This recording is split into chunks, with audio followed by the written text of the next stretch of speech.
Romanos 12:1.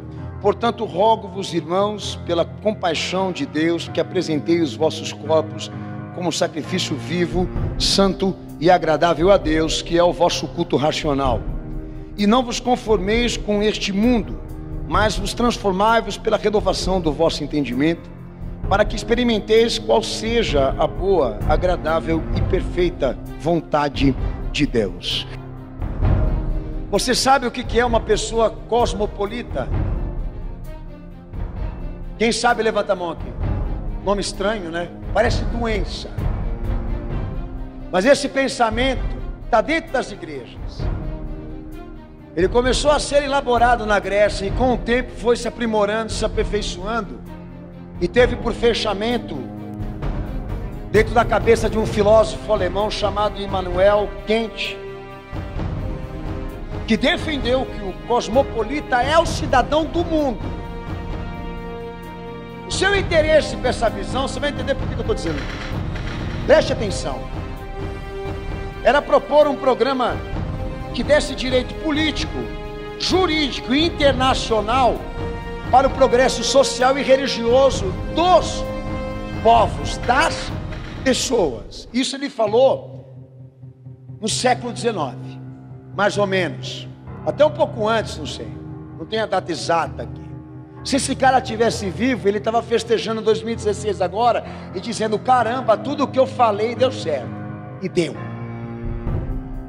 De maneira profunda, nós estamos vivendo isso. A cosmovisão. Para ele, o cidadão do mundo é aquele que está dentro da esfera moral, que se apresenta com a ideia de que todo ser racional deve pensar e agir como um cidadão da pluralidade, em respeito aos demais cidadãos, pela paz eterna, pela paz mundial. Qual a diferença entre você ser um cidadão do mundo, pastor, para eles, e um cidadão normal? É simples, porque o normal não foi trabalhado por eles. Segundo eles, dentro da esfera política, para se ter uma cidadania mundial ou cidadãos mundiais, exige uma organização internacional que administre esse direito cosmopolita. E hoje nós temos a ONU de presente, estruturada politicamente e juridicamente como instituição mundial, inclusive para definir as instituições, inclusive religiosas, de como orientar ou passar a compreensão deste destino humano para as pessoas, a globalização. Isso esse cara falou lá atrás, que era importante que as pátrias e as nações tivessem uma instituição internacional, supranacional, para definir juridicamente, politicamente, até o que deveria ser respeitado como cultura religiosa. E é o que na verdade nós estamos nesse momento agora sendo dirigidos a obedecer. Quem testifica diz amém. E para ele, um homem estaria, ou deveria estar, o cidadão do mundo, disposto a viver em sociedade, melhorando a si mesmo, como também as instituições cosmopolitas.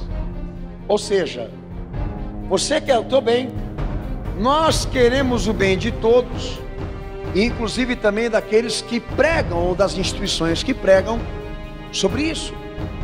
Ou seja, a ideia seria geral, o bem de todos. Quer saber? Até soa bem, mas por detrás desse emudramento de pensamento, de direitos humanos, por detrás de todo esse discurso em pró às pessoas, existe uma mente diabólica querendo exatamente tornar o indivíduo comum um indivíduo jurídico. Sabe o que é isso? Cujo pensamento, vida, comportamento, decisões seja controlado por alguém que é superior a ele. Sabe, a igreja, ela tem lutado contra isso. Eu disse a você, de nós não sermos impedidos, até controlados, naquilo que nós queremos pregar e ensinar que Jesus nos deu. Mas está difícil, porque quando a igreja abre as portas, você não sabe se as pessoas que estão entrando aqui são pessoas comuns.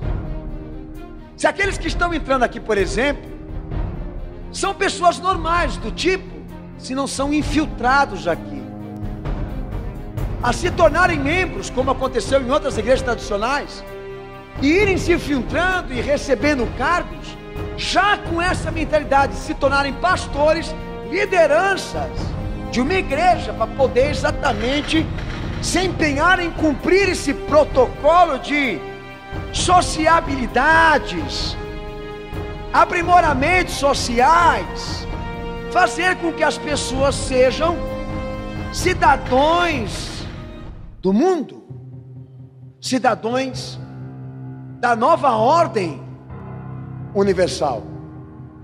Não aquele pastor que antigamente, quando era pequeno, eu via sair da sua casa empenhado em pregar a palavra do Senhor, a verdade de Cristo, e dizer às almas que estão aqui qual é o preço que elas precisam pagar para se salvar diante de Deus, e se empenhar na verdade de Cristo. Não, hoje eu não posso dizer mais a você sobre essas igrejas, qual delas honram o nome que tem. Está tão bagunçada a coisa está tão pervertida que a gente não sabe mais dizer a você se as pessoas que estão entrando aqui também não estão comprometidas com isso, de infectar, corromper a fé cristã. É uma coisa tão grande, dividida por tantas cabeças, que é complexo até eu te passar aqui agora. Mas o fato é, ninguém vai ouvir a palavra cosmopolita por nenhum deles e nenhuma igreja, mas você vai ouvir falar de homens querendo definir que para que o progresso chegue para nós, depende de que as pessoas cedam aos seus princípios, às suas vontades, à sua fé, aquilo que sempre acreditaram, para poder também com que outros tenham acesso a essa justiça, querendo tornar isso aqui, o princípio da igualdade, do direito, da soberania, uma coisa maior do que Cristo, do que o próprio Deus. Para eles, para um cidadão do mundo internacional surgir, para esse progresso acontecer, depende de que a educação mundial seja regida somente por instituições patenteadas por eles, contingências. Sabe, que nem o pastor, fui lá, vamos pegar esse cara, vamos lavar a cabeça dele, vamos inventar um monte de porcaria de filosofia histórica na mente dele. A hora que ele fizer uma igreja, todo mundo vai ser corrompido por ele. 99% da faculdade teológica, todas elas estão controladas por isso que eu estou te pregando aqui. Quer dizer que hoje nós podemos ter, nesse exato momento, líderes cristãos pregando na condição de crentes, mas são agentes dessa causa. Homens muito bem instruídos em perverter jovens como você, mulheres como você, donas de casa como você, maridos como você, abrir mão dos princípios da fé para ser social, politicamente correto, fazer com que as pessoas, cidadãos normais, dependam destas instituições que eles patentearam para se tornarem adeptos da ordem mundial, eliminando o indivíduo antissocial, reduzindo toda espécie de indivíduo antissocial, antidemocrático, e fazê-lo se tornar um animal, alguém que não evoluiu, irracional, cara que anda com a Bíblia debaixo do braço e diz: eu só aceito o que Jesus falar. Vamos tornar esse cara animal, antissocial, vamos criminalizar, marginalizar, vamos extinguir, vamos lançar ele fora da sociedade e das comunidades sociais. Quer um exemplo disso? O Facebook. Ô filho, faz uma experiência no Facebook, publica uma coisa lá que seja antissocial para você ver quantos princípios da regra, da normalidade, sabe? Não discrimine, não discrimine, não discrimine, não discrimine. Essa é a lei. Não fale nada que vai contra a ideia e o pensamento moderno, ou que as pessoas estão querendo hoje, cumprir. Você não pode ser diferente, você tem que ser igual. E tem que dar às instituições modernas a supremacia e a soberania disso tudo. Gente sem caráter. Ô Facebook, vem cá. Eu quero montar um Face para poder proclamar a verdade de Cristo. Eu posso ter direito? Não. Democracia? Talvez se diga, pastor, mas é por uma simples questão. Os caras querem render, querem ganhar dinheiro. Não, filho, eles querem cumprir o protocolo de uma educação superior a esta que a Bíblia ensina. Eles querem dominar o pensamento das pessoas. Eles querem pegar jovens e adolescentes principalmente, formá-los como soldadinhos da modernidade. O interesse desses caras, inclusive com igrejas que estão aí espalhadas por esse mundo, é exatamente isso: é fazer show, espetáculo, criar ideias, pensamentos os mais ridículos, para que a verdade de Cristo seja ofuscada e você amanhã não conheça mais. E daí o Chico, o Francisco, o boiadeiro lá, o Agenor, o fulano, o ciclano, o Henrique Cristo, acaba sendo tudo a mesma coisa. Eles não distinguem mais, não tem mais pensamento para separar, é tudo a mesma coisa. Perceba o que está acontecendo. Por mais que um e o outro fale coisas diferentes, todos eles são iguais.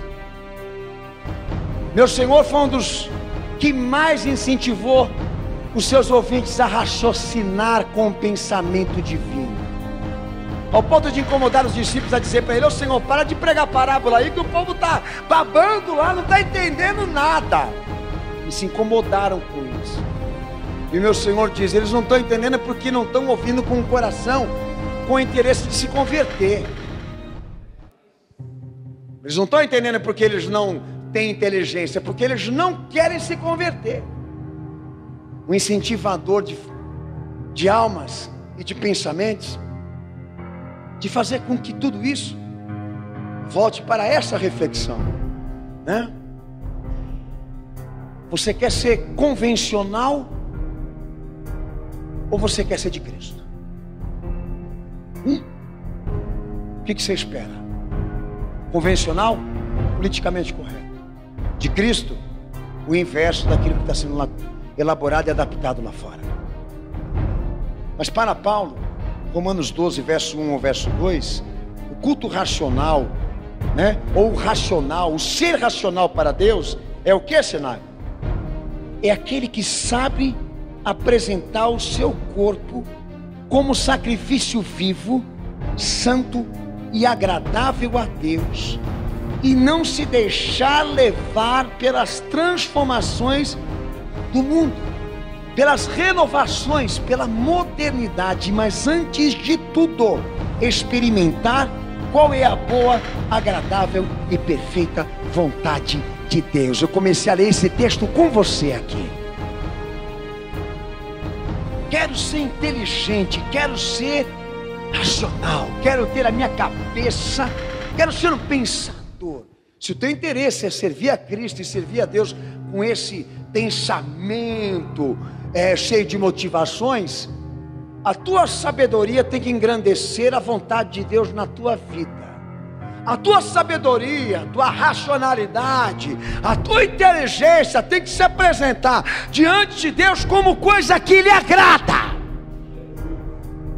Teu corpo, a tua direção, o teu comportamento não tem que atender o clamor público, tem que atender o clamor do alto de um Deus que neste momento agora tem por interesse implementar o seu reino na tua forma de vida.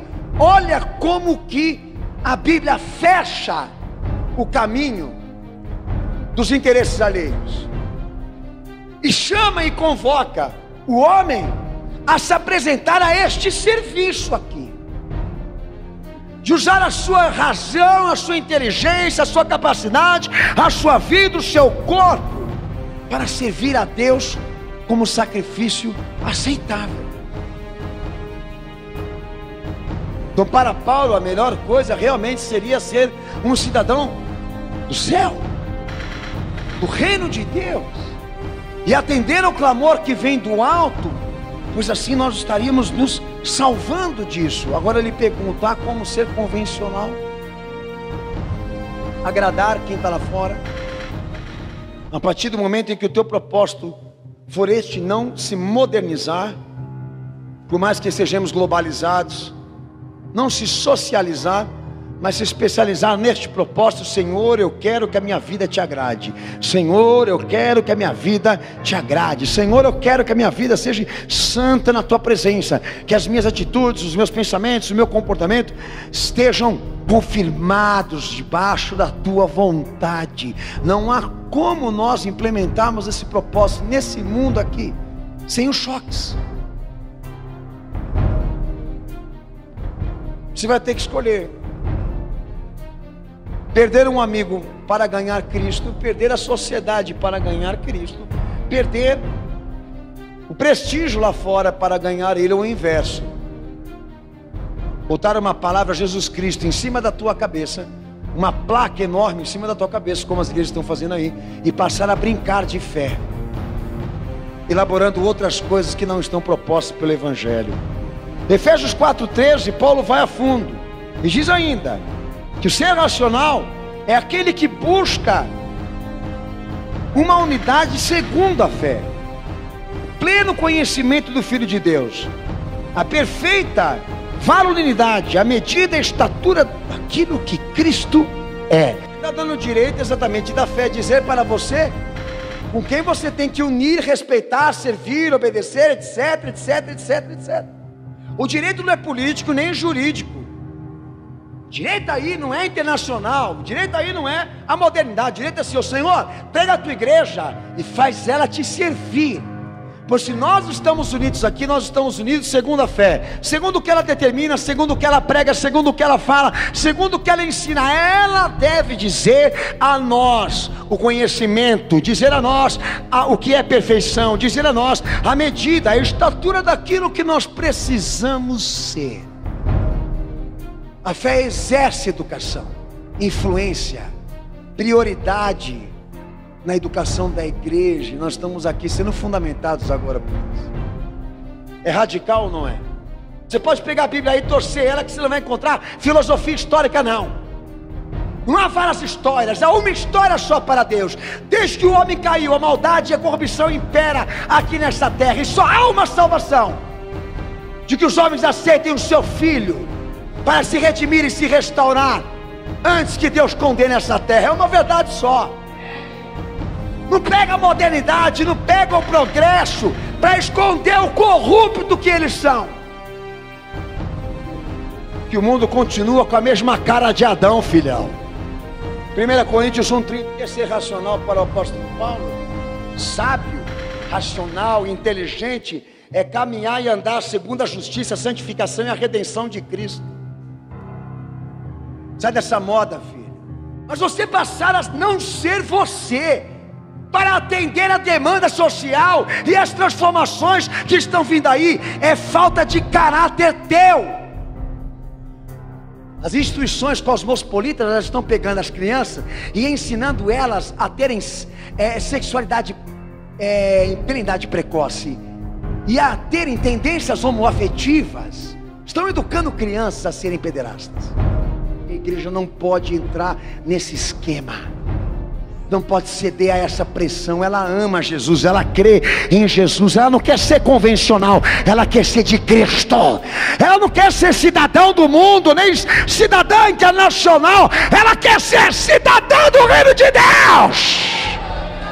Em Efésios 5:24, Efésios capítulo 1:22 e Colossenses 1:18, a palavra determina que a igreja é uma instituição de Cristo que serve a Cristo, existe para servir a Cristo. Ela não é um monumento público onde o povo tem que entrar e gostar do que vê, sentir as coisas que quer sentir. A igreja foi aberta por Ele para servir a Ele. Lá em Efésios 2:20, Paulo também define que a igreja foi constituída debaixo de um único fundamento espiritual, cuja lei que Deus estabeleceu na igreja é o homem aceitar ou rejeitar.